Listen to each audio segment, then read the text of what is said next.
സെഷനിൽ അജണ്ടയ്ക്ക് പുറത്തുള്ള വിഷയങ്ങളും ചർച്ചയാകും. ഈ യോഗത്തിൽ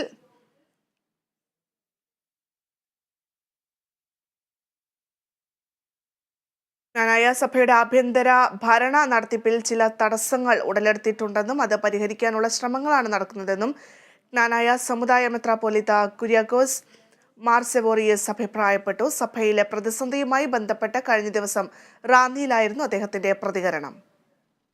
അതിലിപ്പോൾ ആഭ്യന്തരമായിട്ട് തന്നെ ചില പ്രയാസങ്ങളുള്ളതാണ് ഇപ്പോഴുള്ള ബുദ്ധിമുട്ട്. ഈ സമുദായം പരിശുദ്ധ അന്ത്യോക്യ സിംഹാസനത്തിന്റെ കൂടെ ചേർന്ന് ഞങ്ങൾ ഒന്നിച്ച് നിൽക്കണമെങ്കിൽ, എക്കാലത്ത് നിന്ന പോലെ നിൽക്കണമെങ്കിൽ സുപ്രീം കോടതി വിധി പറയുന്നുണ്ട്. ജ്ഞാനായ സമുദായവും ഇവിടെ മലങ്കര സഭയുടെ അവിഭാജ്യ ഘടകമാണ് എന്ന് പറയുന്നുണ്ട്.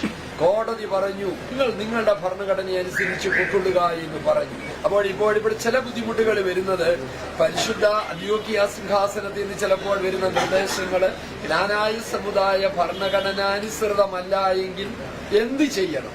അതാണിപ്പോൾ വന്നിരിക്കുന്ന പ്രയാസമായ സാഹചര്യം. എന്നെ സംബന്ധിച്ച് സമുദായത്തിന്റെ നൗകേനെ മുഖ്യ ശുശ്രൂഷകൻ കപ്പിത്താൻ എന്നുള്ള നിലയിൽ ഇത് രണ്ടും കൂടെ ചേർത്തുകൊണ്ട് പോയേ തീരുകയുള്ളൂ. ഈ രാജ്യത്ത്, ഇന്ത്യ രാജ്യത്ത് ജീവിക്കുമ്പോൾ ഇവിടുത്തെ നിയമവ്യവസ്ഥകൾക്കും ഇവിടുത്തെ കോടതി വിധികളോടും ചേർന്നല്ലാതെ എങ്ങനെയാ മുമ്പോട്ട് പോകുന്നത്? അന്ത്യോക്യ പാത്രിയാർക്കീസിന്റെ അധികാരങ്ങൾ പരിമിതപ്പെടുത്താനുള്ള നീക്കത്തോട് സഭയിലെ ഒരു വിഭാഗം എതിർപ്പുമായി രംഗത്തുണ്ട്.